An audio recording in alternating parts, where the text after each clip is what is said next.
Hello दोस्तों, study with एनु में मैं एनु आपका स्वागत करती हूँ। कैसे हैं आप सब? आई होप आप सब स्वस्थ होंगे, मस्त होंगे और अपनी पढ़ाई लिखाई में व्यस्त होंगे। तो जैसे कि आपको पता है, ये आपकी हिस्ट्री का प्रैक्टिस सेट चल रहा है, जिसमें हमने कई सारे टॉपिक्स कवर कर लिए थे और ये 6 से लेकर 12 तक की आपकी पूरी एनसीईआरटी बेस्ड प्रैक्टिस सेट है, जिसमें हम क्वेश्चन आंसर्स लगा रहे हैं जो अन्य अन्य एग्ज़ाम्स में आए हुए हैं और जिस जिस टॉपिक से आए हैं, मतलब 6 क्लास 7 क्लास में जो भी टॉपिक्स चलते हैं उन हर लेसन से जो जो क्वेश्चन बने हैं वो हम यहाँ पर सॉल्व कर रहे हैं। तो आई होप आपको ने इससे पहले के सारे वीडियोस देख लिए होंगे। नहीं देखे हैं तो देख लीजिए। आपको हर उसमें प्लेलिस्ट में हर वीडियो की डिस्क्रिप्शन बॉक्स में प्लेलिस्ट मिल जाएगी, आप आराम से देख सकते हैं। और आज का हमारा है जनजाति, खानाबदोश और एक जगह बसे हुए समूह। ठीक है, तो स्टार्ट करते हैं। खानाबदोश और घुमंतू लोग के बारे में है, तो शुरू करें। स्टार्ट करने से पहले अगर आप मेरे चैनल यानी स्टडी विद अनु में नए हैं तो स्टडी विद अनु को सब्सक्राइब कर लीजिए और बेल आइकन को कर लीजिए प्रेस। ठीक है, सो स्टार्ट करते हैं आज की अपनी क्लास। पहला क्वेश्चन है, खानाबदोश और घुमंतू लोग कैसे रहते थे? तो खानाबदोश और घुमंतू लोग इससे क्वेश्चन है। ठीक है, तो पहला क्वेश्चन है, पशुपालन निर्भर अर्थव्यवस्था डैश में महत्वपूर्ण थी। तो पशुपालन निर्भर अर्थव्यवस्था जो है खानाबदोश और किसानों के बीच विनिमय और राजनीतिक बातचीत के कुछ प्रतिरूप निर्धारित करने के। ठीक है, ये इसका आंसर हो गया। एक सेकंड में थोड़ा सेट हो जाऊँ, फिर आप लोगों के साथ जुड़ते हैं।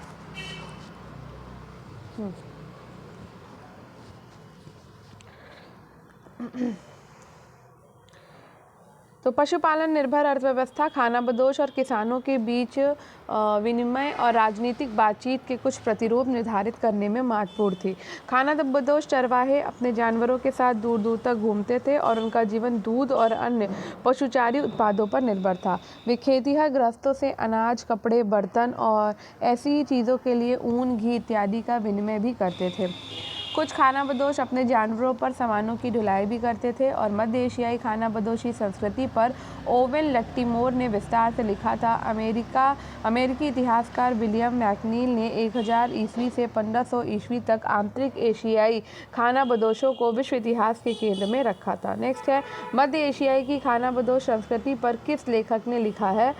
तो ये ओवेन लट्टीमोर ने लिखा है। नेक्स्ट है, कौन से विद्वान ने 1000 ईस्वी से 1500 ईस्वी तक आंतरिक एशियाई खानाबदोश को विश्व इतिहास के केंद्र में रखा था? तो ये रखा था विलियम मैकनील को। नेक्स्ट, हिमालय पर्वतमाला यह सिंधु गंगा नदी के पठारों को भीड़ से भरा एक विशाल पानी से सिंचित उद्यान बनाने के लिए जिम्मेदार है। एशियाई खानाबदोशी का यही कारण था। क्या कारण था? कि ए और आर दोनों सही हैं और आर ए की सही स्पष्टीकरण। तो हिमालय पर्वतमाला सिंधु गंगा नदी के पठारों को एक विशाल उद्यान के रूप में बदल देता है। सिंधु गंगा नदी का मैदान एक उपजाऊ क्षेत्र है। यहाँ पर गेहूँ, जौ, धान आदि फसलों को उगाया जाता है और इसी कारण इस क्षेत्र को उत्तर भारत का हृदय स्थल कहा जाता था।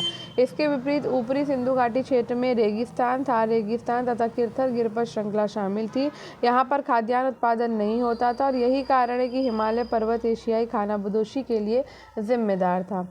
नेक्स्ट है, अहोम निम्नलिखित में से किस जनजाति की उत्पत्ति यूनान के दक्षिणी चीनी प्रांत में हुई है? तो अहोम जनजाति की उत्पत्ति यूनान के दक्षिणी चीनी प्रांत में हुई थी। अहोम जनजाति की उत्पत्ति यूनान के दक्षिणी चीनी प्रांत में हुई थी और ये लोग ताई वंश से संबंधित थे और म्यांमार से आकर 13वीं सदी में ब्रह्मपुत्र की घाटियों यानी कि असम में बस गए और धीरे धीरे अपना आधिपत्य 6 सदियों तक जमाए रखा। 16वीं सदी के दौरान उन्होंने चुटियों और कोच हाजों के राज्यों को अपने राज्य में मिला लिया। 1824 में प्रथम बर्मा युद्ध में इनके क्षेत्र में ब्रिटिश सैनिकों ने बर्मियों को बाहर निकाला था। बाद में इन लोगों ने अंग्रेजों से परेशान होकर विद्रोह कर दिया था और 1660 तक इन्होंने बारूद और तोपों का निर्माण कर लिया था। ठीक है, आगे बढ़ते हैं। नेक्स्ट है, मंगोल। मंगोल साम्राज्य के संदर्भ में यम क्या था? तो मंगोल साम्राज्य के संदर्भ में यम जो है वो एक कुरियर प्रणाली थी। ठीक है, तो मंगोल साम्राज्य के संदर्भ में यम एक कुरियर प्रणाली थी जिसे हरकारी पद्धति व यम पद्धति भी कहते थे। मंगोल शासक चंगेज खान की मृत्यु के उपरांत इस पद्धति में और सुधार लाया गया और इस पद्धति की गति तथा विश्वसनीयता यात्रियों को आश्चर्य में डाल देती थी। अब हम पढ़ेंगे ईश्वर से अनुराग का टॉपिक, ठीक है।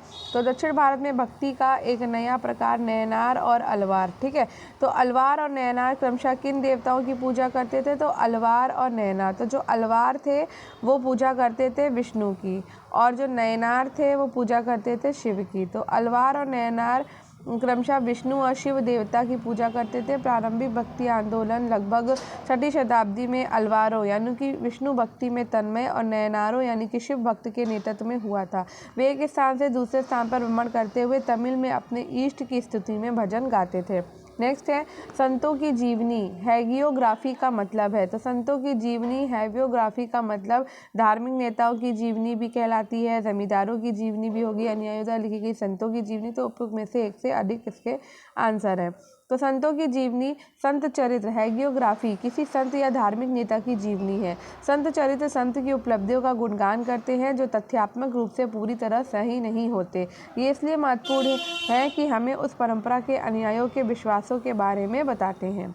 नेक्स्ट है दर्शन और भक्ति से। तो भक्ति आंदोलन का नेतृत्व किन नेताओं ने किया था? तो भक्ति आंदोलन का नेतृत्व रामानुज और कबीर ने किया था, ठीक है। तो भक्ति आंदोलन का नेतृत्व रामानुज, रामानुजाचार्य, कबीर, रामानंद, चैतन्य, नामदेव, तुकाराम आदि विभिन्न संतों ने किया था। रामानुज 11वीं शताब्दी में तमिलनाडु में पैदा हुए थे। वे अलवार संतों से सर्वाधिक प्रभावित थे। इनके आध्यात्मिक गुरु यादव प्रकाश थे तथा इन्हें भक्ति आंदोलन का संस्थापक माना जाता है। उन्होंने विशिष्ट द्वैत का सिद्धांत प्रतिपादित किया जिसके अनुसार आत्मा परमात्मा से जुड़ने के बाद भी अपनी अलग सत्ता बनाए रखती थी। 13वीं से 17वीं शताब्दी के मध्य महाराष्ट्र में संत ज्ञानेश्वर, नामदेव, एकनाथ और तुकाराम एवं सखुबाई जैसी स्त्रियों ने भक्ति आंदोलन का विस्तार किया। इन भक्ति संतों में से नामदेव इस्लाम धर्म के सिद्धांतों से अधिक प्रभावित थे। उत्तर प्रदेश एवं बंगाल में संत चैतन्य ने कृष्ण भक्ति को आगे बढ़ाया तथा कहा जाता है कि उन्होंने वृंदावन को पुनः बसाया था। संत रामानंद ने उत्तर भारत में राम भक्ति आंदोलन का विस्तार किया था। उनके शिष्यों में कबीरदास, रैदास, पीपा आदि प्रमुख हैं। इन संत कवियों ने सभी प्रकार के कर्मकांडों, पवित्रता के ढोंगों और जन्म पर आधारित सामाजिक अंतरों का विरोध किया।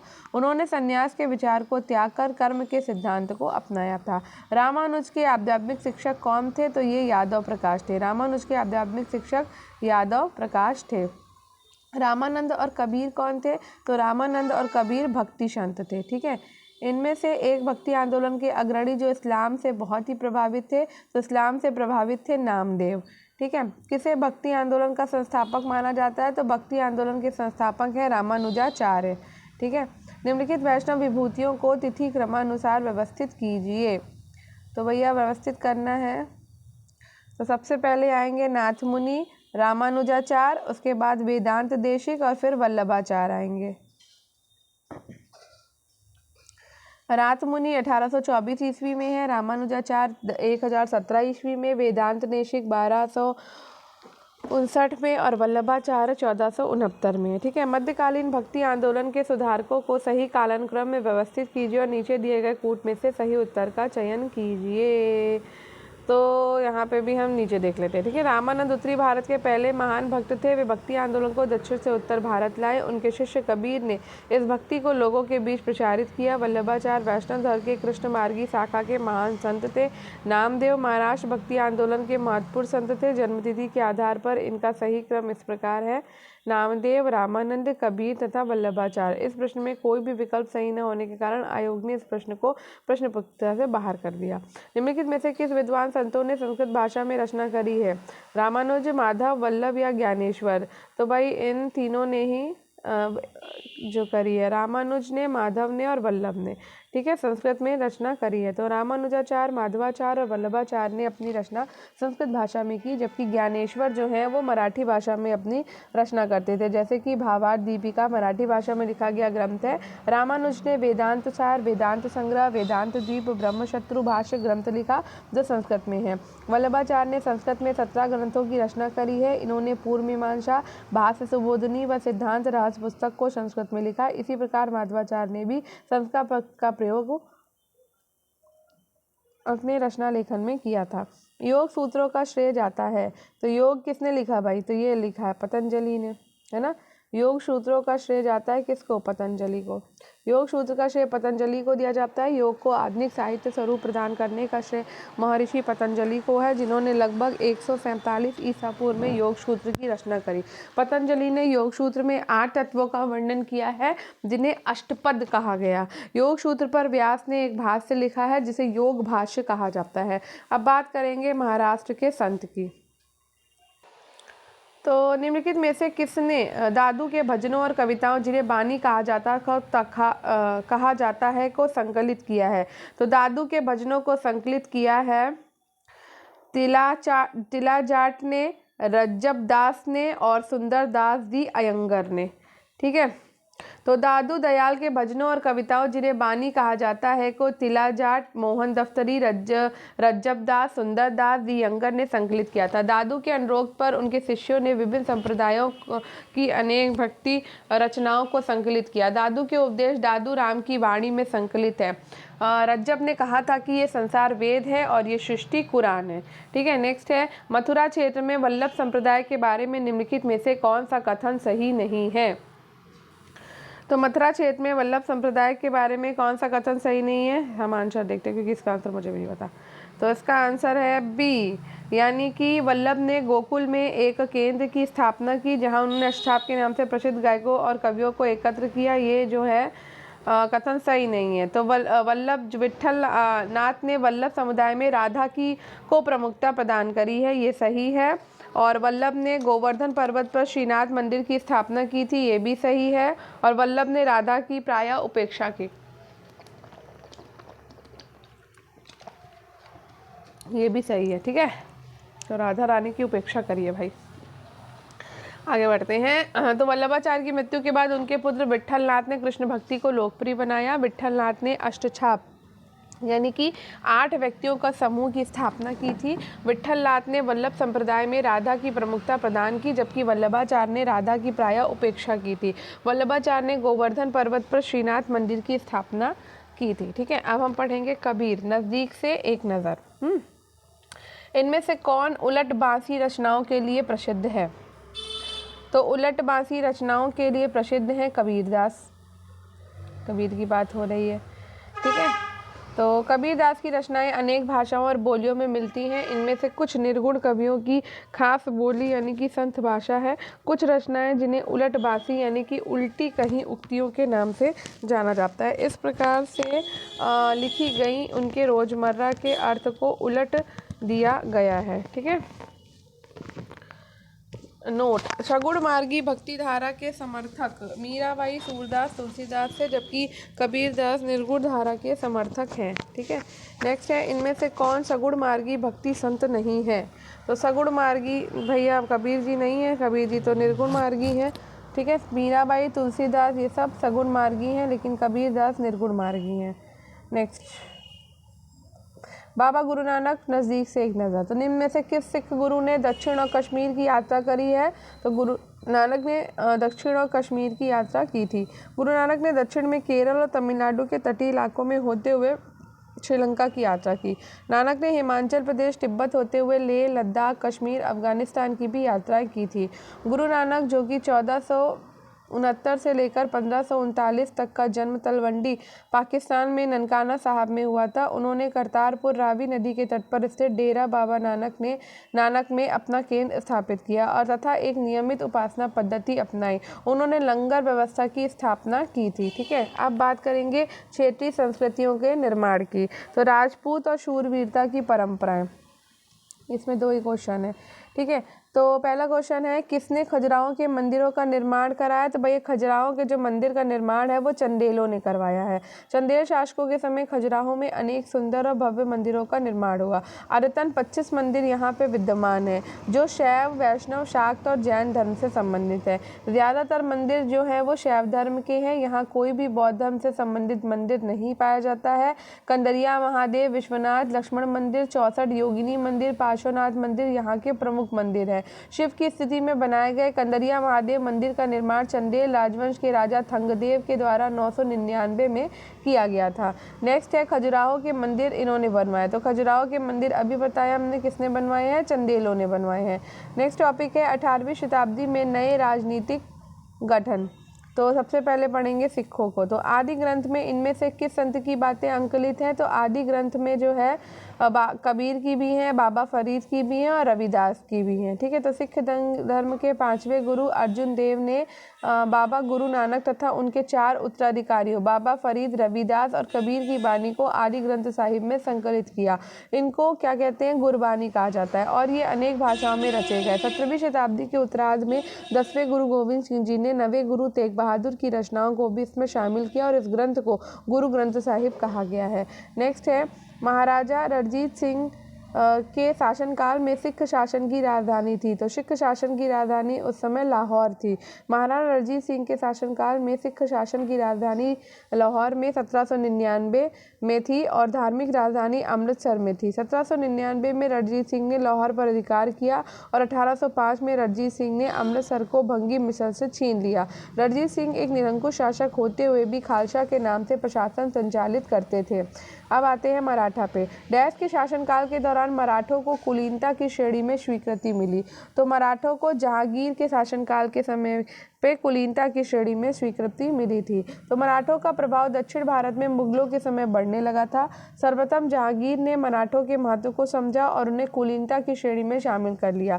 शिवाजी 1627 से 1680 तक के नेतृत्व में शक्तिशाली मराठा साम्राज्य की स्थापना मराठा क्षेत्र में की गई। शिवाजी ने शक्तिशाली योद्धा परिवारों की देशमुख सहायता से स्थायी राज्य की स्थापना की तथा स्थानीय एवं पड़ोसी राज्यों के सरदारों से चौथ तथा सरदेशमुखी कर वसूल किया। उनका राज्याभिषेक जून 1674 में रायगढ़ के किले में काशी के विद्वान ब्राह्मण गंगा भट्ट के द्वारा किया गया था। उन्होंने छत्रपति की उपाधि धारण की और प्रशासन के कुशल संचालन के लिए अष्टप्रधान नाम से मंत्रिमंडल गठित किया। शिवाजी के उत्तराधिकारियों के शासनकाल में पेशवा प्रधानमंत्री का महत्व अधिक बढ़ गया था। छत्रपति साहू जी के समय पेशवा बालाजी विश्वनाथ ने मराठा साम्राज्य का विस्तार करना शुरू किया था। साम्राज्य विस्तार की ये पराकाष्ठा बालाजी बाजीराव बालाजी द्वितीय के नेतृत्व में चरम पर पहुंच गई थी। 1761 में पानीपत के टिटी युद्ध में मराठे की हार के पश्चात पेशवा की मानसिक अवसाद से मृत्यु हो गई और इस युद्ध में मराठा फौज का नेतृत्व सदाशिव राव भाऊ ने किया था। अफगान सेना का नेतृत्व अहमद शाह अब्दाली ने किया था। मराठा पेशवा बाजीराव द्वितीय दत्तक पुत्र नाना साहब धोंडुपंत ने पूना की संधि के पश्चात मेलकम के समझ आत्मसमर्पण कर दिया था। मराठों के इतिहास की जानकारी ग्रांड डफ द्वारा लिखित पुस्तक a history of the Marathas 3 खंडों में प्राप्त होती है। नेक्स्ट है 1674 में शिवाजी का राज्याभिषेक कहाँ हुआ था? तो उनका राज्याभिषेक हुआ था रायगढ़ में। नेक्स्ट है पुस्तक ए हिस्ट्री ऑफ द मराठास के लेखक का नाम बताइए। तो नाम है ग्रांड डफ। ठीक है, ग्रांड डफ ने हिस्ट्री ऑफ द मराठास लिखी है। नेक्स्ट है नाना साहब किस पेशवा के पुत्र के रूप में गोद लिए गए थे? तो नाना साहब जो है वो पेशवा बाजीराव द्वितीय के दत्तक पुत्र थे। ठीक है, तीसरे पानीपत युद्ध में मराठा फौज का प्रधान सेनापति कौन था? तो ये थे सदाशिव राव भाऊ पानीपत के तीसरे युद्ध में। ठीक है, पेशवा के नेतृत्व में मराठा की सामर्थ्य अपनी पराकाष्ठा तक पहुंच गई थी। तो वो पेशवा थे आपका बालाजी द्वितीय। बालाजी द्वितीय के नेतृत्व में मराठा की सामर्थ्य अपनी पराकाष्ठा तक पहुंच गई थी। अब हम पढ़ेंगे कैसे, कब और कहाँ को। ठीक है, तो तारीखें कितनी महत्वपूर्ण होती हैं। निम्नलिखित भारत के गवर्नर जनरल को सही आरोही क्रम में व्यवस्थित कीजिए। ठीक है, तो यहाँ पे देख लेते हैं इसका डायरेक्ट। ठीक है, तो गवर्नर जनरल का सही क्रम, तो एमहर्स्ट आरोही मतलब स्टार्टिंग से ऊपर जाना, नीचे से ऊपर। ठीक है, तो सबसे पहले कौन आया? Lord Amherst. मैं लॉर्ड छोड़ो, एमहर्स्ट जो है 1823 से 1828 तक शासन करते हैं। विलियम बेटिक जो है 1828 से 1835 तक शासन करते हैं। ऑकलैंड 1836 से 1842 तक शासन करते हैं और एलन बरो जो है वो 1842 से 1844 तक शासन करते हैं। नेक्स्ट है हम अवधियाँ कैसे तय करते हैं। जेम्स मिल डैश था। जेम्स मिल क्या था? जेम्स मिल एक स्कॉटिश इतिहासकार था। क्या था? एक स्कॉटिश इतिहासकार था जेम्स मिल। ठीक है, जेम्स मिल स्कॉटिश इतिहासकार था। 1817 में उन्होंने 3 खंडों में a history of British India, British Bharat का इतिहास नामक पुस्तक 3 खंडों में लिखा था। उन्होंने अपनी इस पुस्तक में भारत के इतिहास को हिंदू, मुसलमान और ब्रिटिश काल में विभाजित किया था। नेक्स्ट, औपनिवेशिक क्या होता है? औपनिवेशिक भारत के इतिहास को समझने में निम्नलिखित में से कौन सा द्वितीयक स्रोत होगा? तो 1931 की सेंसस रिपोर्ट होगी, रोकैया हुसैन का सुल्ताना का सपना होगा, कॉर्नवालिस के समय जन्म और मृत्यु के पंजीकरण के रिकॉर्ड होंगे, या भारत और समकालीन विश्व द्वितीय कक्षा 10 के लिए इतिहास की पाठ्यपुस्तक होगी। तो ये होगी आपकी भारत और समकालीन विश्व द्वितीय कक्षा 10 के लिए इतिहास की पाठ्यपुस्तक। तो औपनिवेशिक भारत के इतिहास को समझने में भारत और समकालीन विश्व द्वितीय कक्षा 10 के लिए इतिहास की पाठ्यपुस्तक द्वितीयक स्रोत उन्हें कहते हैं, जो प्राथमिक स्रोत के बारे में जानकारी देता है। ठीक है, एक पुस्तक का लेखन नवीन शोधात्मक तथ्यों, घटनाओं का विवरण, विभिन्न रिपोर्टों एवं दस्तावेजों का संकलन आदि के आधार पर किया जाता है। पुस्तक से स्पष्ट होता है कि अंग्रेजों ने भारत को किस प्रकार जीता और स्थानीय नवाबों तथा राजाओं के ऊपर अपना वर्चस्व स्थापित किया। अधिकृत रिकॉर्ड से क्या पता नहीं चलता? तो अधिकृत रिकॉर्ड से क्या पता नहीं चलता, देखते हैं। तो निम्नलिखित में से कौन सा ब्रिटिशों के द्वारा अनुरक्षित एक सरकारी रिकॉर्ड नहीं था? तो ये कॉन्स्टिट्यूएंट असेंबली डिबेट रिकॉर्ड जो है वो ब्रिटिशों के द्वारा अनुरक्षित एक सरकारी रिकॉर्ड नहीं था। Constituent assembly debate record British और अनुरक्षित एक सरकारी रिकॉर्ड नहीं था। गजेटियर सेंसस रिकॉर्ड्स और report on the native newspaper ब्रिटिशों के द्वारा अनुरक्षित सरकारी रिकॉर्ड थे। सरकारी रिकॉर्ड उस दस्तावेज को कहा जाता था जिसको सरकारी आदेशों से संकलन किया जाता था तथा ये सरकारी मंतव्यों को प्रकट करता था। अब पढ़ेंगे व्यापार से साम्राज्य तक कंपनी की सत्ता स्थापित होती है। तो पूर्व में ईस्ट इंडिया कंपनी का आना। तो क्वेश्चन है, 20वीं शताब्दी के दौरान औपनिवेशिक भारत में सोशलिस्ट और कम्युनिस्ट समूहों के बारे में निम्नलिखित में से कौन सा कथन गलत है? तो यहाँ पर कथन आपका सी गलत है। तो सही कौन से देख लेते हैं। तो बम्बई में ऐसे डांगे ने एक पुस्तक गांधी और लेनिन प्रकाशित की और पहला सोशलिस्ट साप्ताहिक द सोशलिस्ट शुरू किया।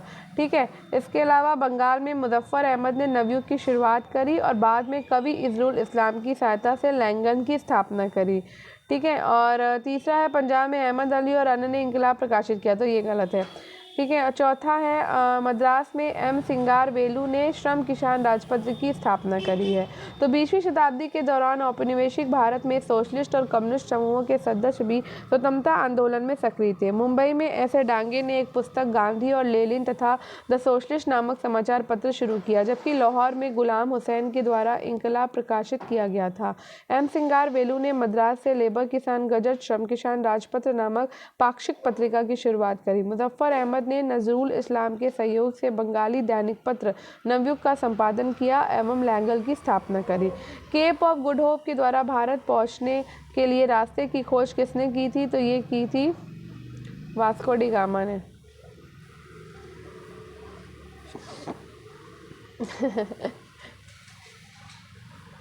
चलिए आंसर पढ़ते हैं। बार्थोलोम्यू डियाज ने केप ऑफ गुड होप के द्वारा भारत पहुंचने का मार्ग खोजा था। ठीक है, वास्को डी गामा बाद में आया। 1498 में वास्को डी गामा पुर्तगाल केप ऑफ गुड होप होते हुए अफ्रीका का पूरा चक्कर लगाकर कालीकट यानी कि मालाबार तट भारत सर्वप्रथम पहुंचा था। यहाँ के राजा जयमोरिन ने उसका भव्य स्वागत किया और कुछ इतिहासकारों का मानना है कि वास्को डी गामा गुजराती व्यापारी इब्न मजीद अब्दुल मजीद के पीछे पीछे चलकर ही भारत के मालाबार तट केरल पर पहुंचा था। तो भाई केप ऑफ गुड होप जो है भारत पहुँचने का मार्ग बार्थोलोम्यू डियाज ने खोजा था। आगे बढ़ते हैं। वास्को डी गामा कालीकट कब पहुंचा? तो ये पहुंचा था 1498 में एडी में। 1498 एडी में। अरे पुर्तगाली सबसे पहले भारत में कहाँ पहुंचे थे? तो पुर्तगाली सबसे पहले पहुंचे थे कालीकट। नेक्स्ट है मालाबार तट तक पहुंचने के लिए वास्को द गामा को डैश से मदद मिली। तो वास्को द गामा को इब्न मजीद के साथ में आया था। ठीक है, भारत आने वाले पहले यूरोपी कौन थे? तो भैया पहले यूरोपी जो है वो पुर्तगाली थे मेरे हिसाब से।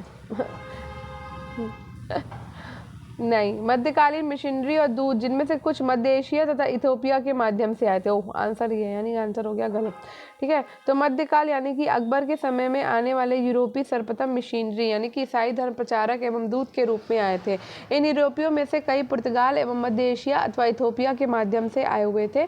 कई यूरोपियों का उद्देश्य भारत में व्यापार करना था, क्योंकि भारत के बंदरगाहों की संपत्ति पुरातनता प्राचीन काल से प्रसिद्ध थे। यूरोपीय चीन को अधिक दूर मानकर प्रारंभ में व्यापार करना पसंद नहीं करते थे, किंतु स्वीडिश व्यापारी स्वीडिश ईस्ट इंडिया कंपनी का गठन 1731 में भारत में व्यापार न कर चीन के साथ ही जुड़े थे। भारत को व्यापार का केंद्र सर्वप्रथम पुर्तगालियों ने बनाया था। उन्होंने अपने आप को समुद्र का स्वामी कहा था और कार्टेज आर्मेडा पद्धति लागू कर दी थी। बीजापुर के सुल्तान से गोवा चीन का पुर्तगालियों ने उसे अपने व्यापार का मुख्य केंद्र बनाया। ये लोग यहाँ से काली मिर्च, लौंग, इलायची, दालचीनी आदि का व्यापार करते थे।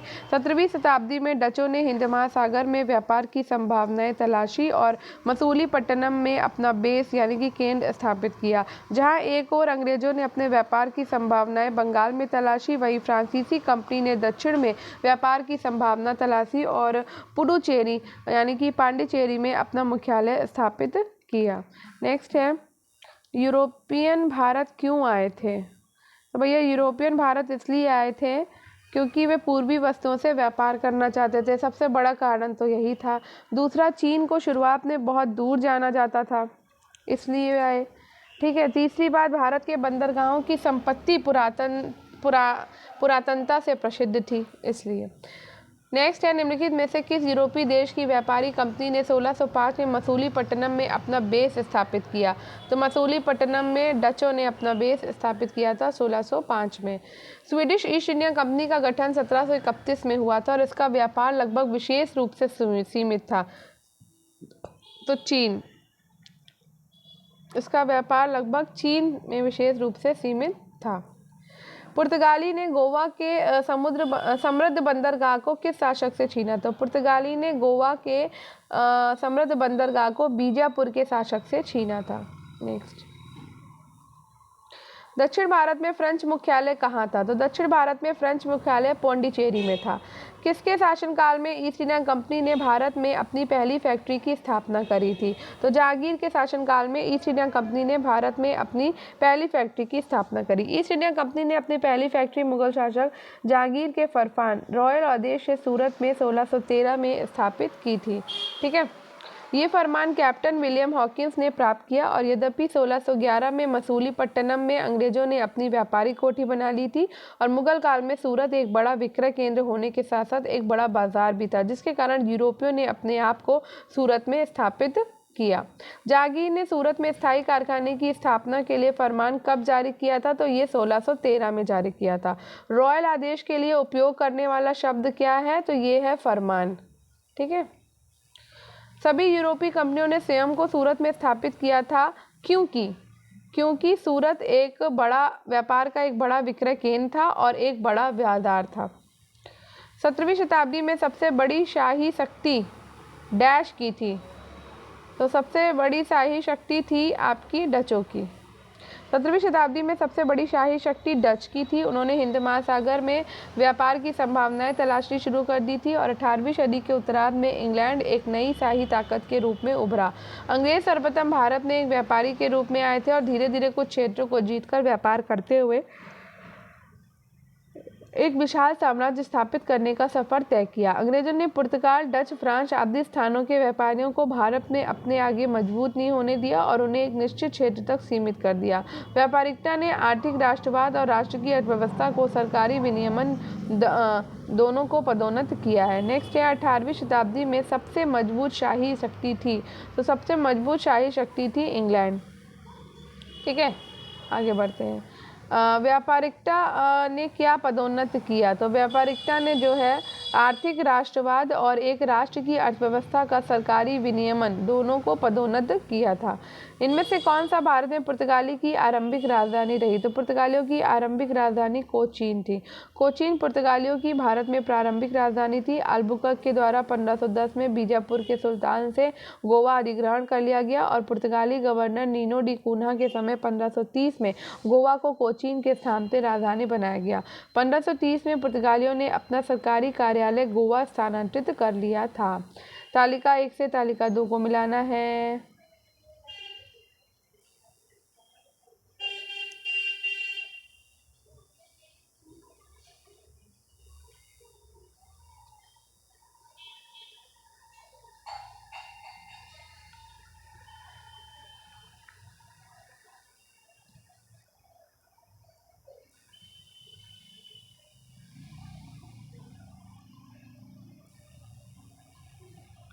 चलिए इसको मिलाते हैं।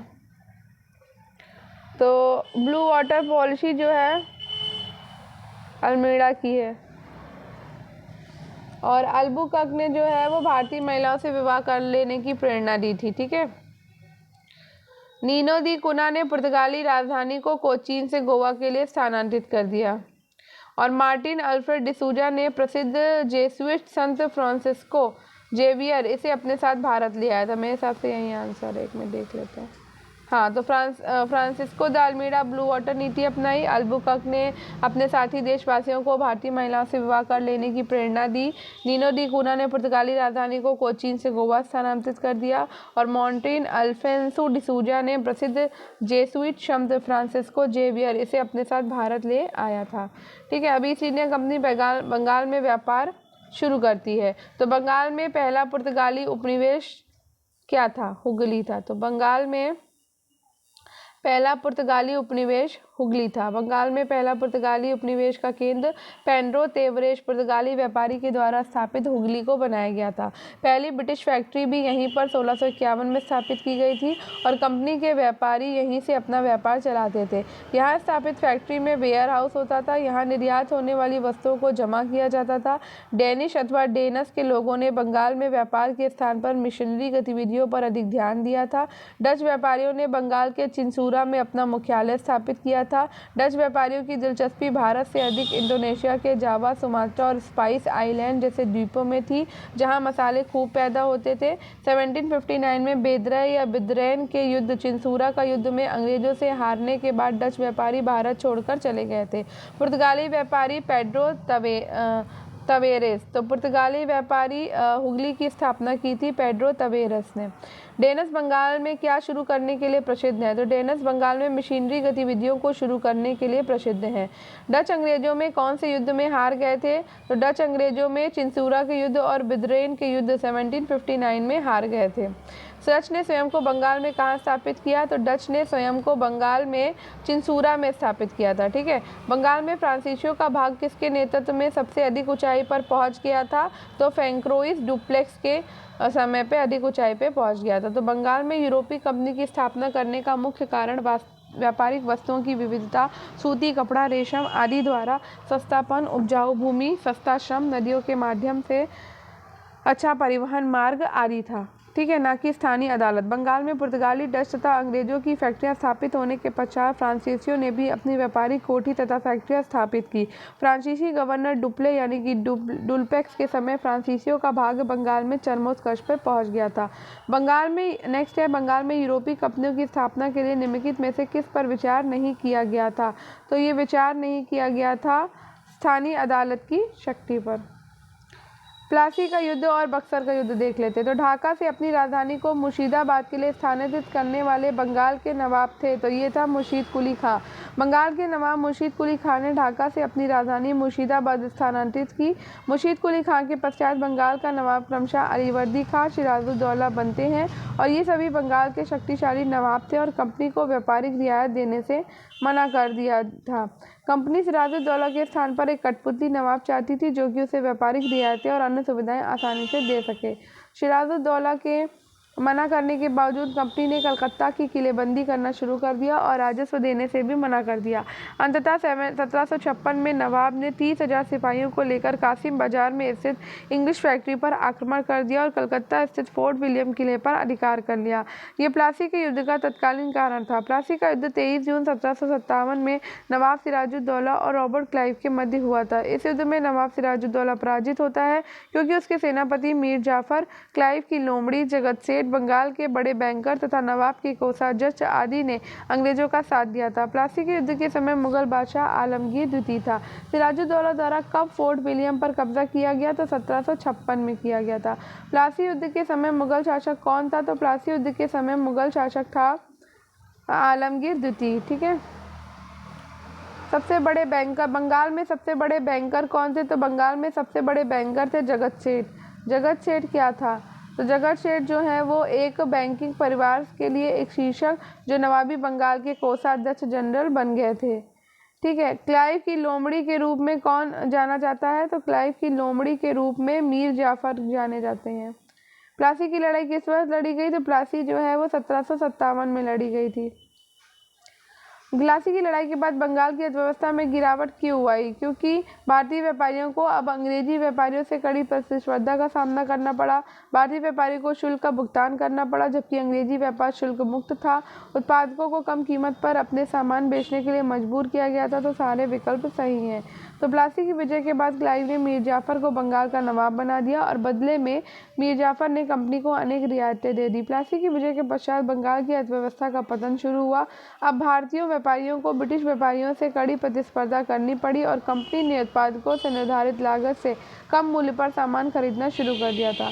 भारतीय व्यापारियों की अपेक्षा ब्रिटिश व्यापारी शुल्क मुक्त व्यापार करते थे और इसके अतिरिक्त कंपनी मीर जाफर से अधिक धन उगाही करने लगी और धन न देने पर अर्थात कंपनी का विरोध करने पर क्लाइव ने उसके स्थान पर मीर कासिम को नवाब बना दिया, किंतु अपनी ही महत्वाकांक्षा बढ़ती रही। परेशान होकर मीर कासिम ने अपनी राजधानी मुर्शिदाबाद के स्थान मुंगेर लेकर चला गया। धीरे धीरे ये विवाद इतना अधिक बढ़ गया कि 1764 में बक्सर नामक स्थान पर मीर कासिम और कंपनी के सेनापति मुनरो के मध्य युद्ध हुआ। इस युद्ध में मीर कासिम की पराजय हुई और अंग्रेज विजयी हुई। बक्सर युद्ध ने प्लासी के युद्ध का कार्य पूरा कर दिया अर्थात बक्सर युद्ध के पश्चात ब्रिटिश राज्य भारत में स्थापित हुआ। पटना में ब्रिटिश कंपनी के प्रभारी विलियम एलिस थे और बंगाल का गवर्नर वेंसी टाट था। इस युद्ध के पश्चात 1765 में मुगल सम्राट ने कंपनी को ही बंगाल प्रांत का दीवान नियुक्त कर दिया। मीर कासिम ने अपनी राजधानी को मुर्शिदाबाद से कहाँ स्थानांतरित कर दिया था तो उसने मुंगेर स्थानांतरित कर दिया था। ये वाला टॉपिक ख़त्म होने के बाद ही हम अपनी क्लास ख़त्म करेंगे। ठीक है।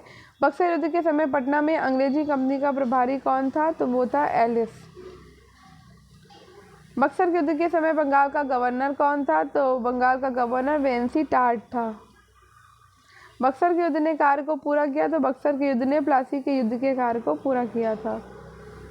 निम्नलिखित में से कौन सा जोड़ा सही सुमेलित है तो ये है आपका वॉन्डिवॉश की लड़ाई फ्रेंच बनाम ईस्ट इंडिया कंपनी। ठीक है। B number.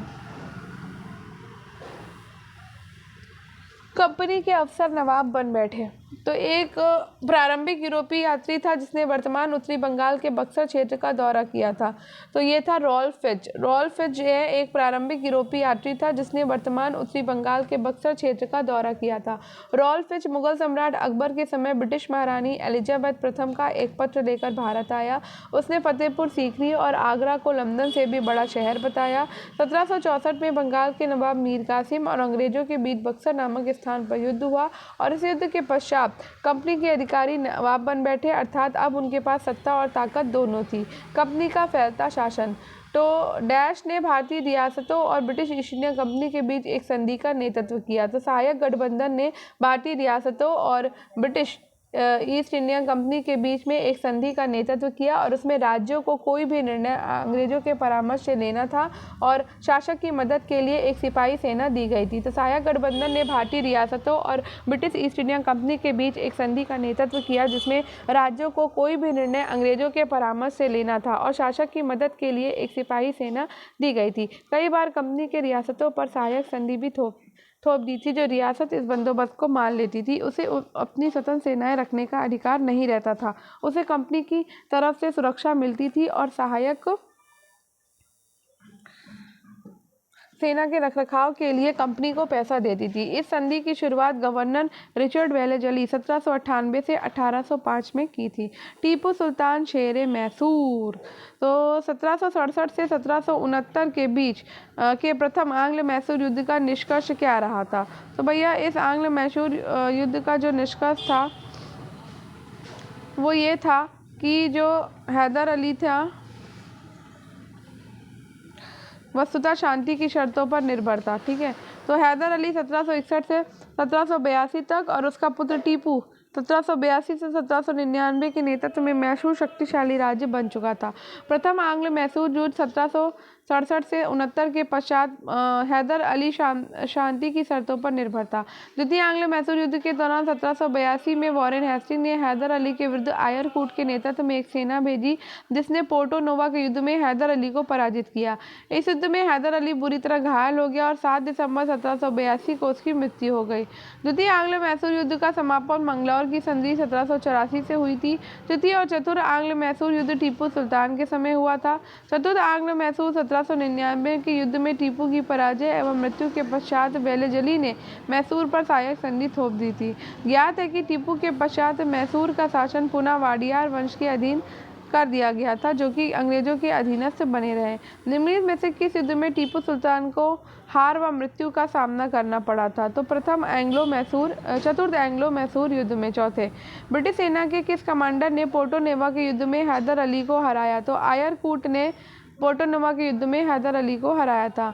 मंगलौर की संधि समाप्त हुई। तो मंगलौर की संधि दूसरे अंग्रेज मैसूर युद्ध में समाप्त हुई थी। हैदर अली खान और टीपू सुल्तान के अधीन कौन सा राज्य था? तो मैसूर राज्य था। सर्वोच्चता का दावा। निम्नलिखित भारत के गवर्नर जनरल को सही आरोही क्रम में व्यवस्थित कीजिए। तो सबसे पहले आता है एमहर्स 1823 से 1828 तक, विलियम बेंटिंग 1823 से 35, ऑकलैंड 1836 से 42 और एलन बरो 1842 से 44। बात करते हैं विलय नीति की। तो डलहौजी के पदत्याग के समय तक भारतीय विशाल विजित भूखंड पर ब्रिटिश साम्राज्यवादी प्रतिभा ने एक ऐसे शासन पद्धति का निर्माण किया जिससे क्या हुआ? जिससे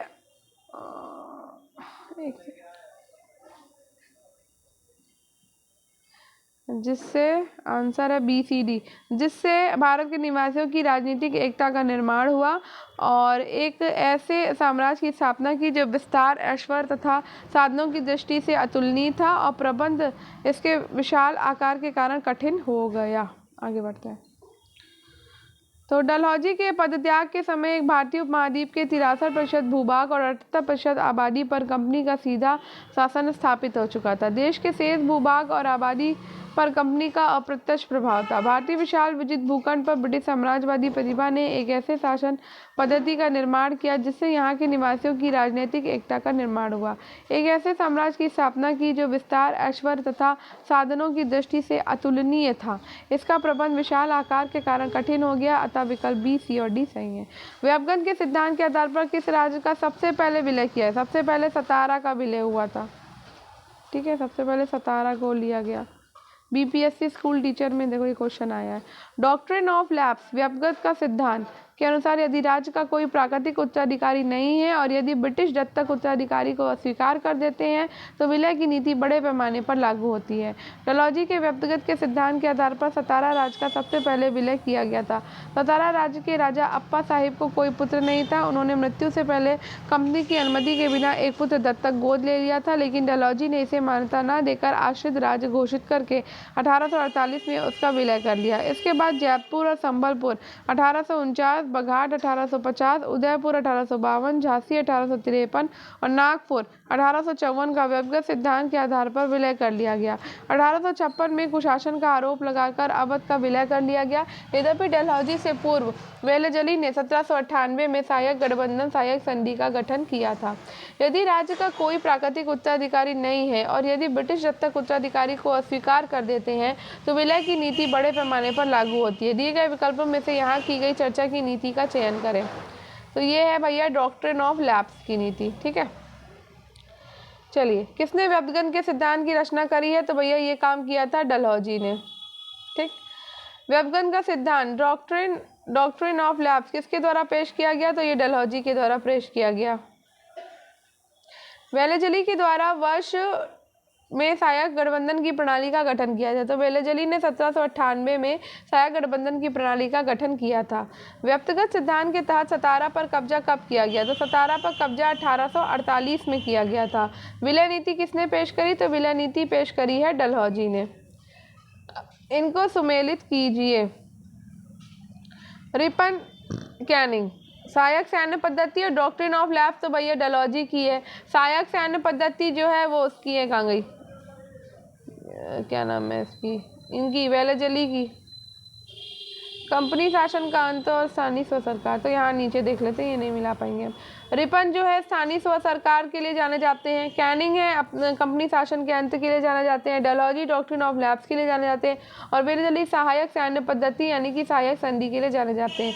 नए शासन की स्थापना। नागरिक सेवाओं में किसने परिवर्तनों का आरंभ किया? तो नागरिक सेवाओं में परिवर्तनों का आरंभ कॉर्नवालिस ने किया था। नागरिक सेवाओं में कॉर्नवालिस ने परिवर्तनों को आरंभ किया। उसे भारत में सिविल सेवाओं का जनक कहा जाता है। उसने अनुबंधित सिविल सेवा और असंबद्ध सिविल सेवाओं की शुरुआत की थी। इसमें से अनुबंधित सिविल सेवा कंपनी कानून के अधीन नहीं थी। भारत में बंगाल का प्रथम गवर्नर जनरल कौन था? तो बंगाल में भारत का प्रथम गवर्नर जनरल वॉरेन हेस्टिंग था।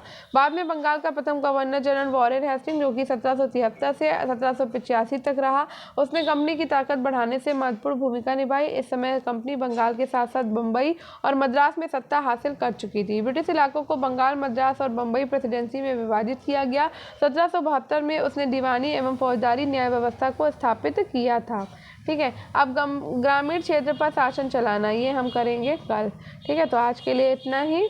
आई होप आपको ये क्लास पसंद आई होगी। तो अगर ये क्लास पसंद आई हो तो लाइक, शेयर और सब्सक्राइब करना बिल्कुल ना भूलें और स्टडी विद अनु के साथ कनेक्टेड रहे। स्टडी विद अनु को शेयर करें, स्टडी विद अनु को सब्सक्राइब करें, बेल आइकन को प्रेस करें, दूसरों के साथ शेयर ज़रूर करा करिए और फीडबैक ज़रूर दीजिए। मैं फास्ट कराने की कोशिश कर रही हूँ, आज थोड़ा सा स्लो हूँ, अदरवाइज़ कल तक की क्लास आपने देखी होगी बहुत फास्ट कराई है मैंने। तो जल्दी ये बुक ख़त्म करके हम दूसरी बुक को स्टार्ट कर लेंगे। तो मिलते हैं नेक्स्ट क्लास में, तब तक के लिए बाय बाय। प्रैक्टिस करते रहिए और पढ़ते रहिए।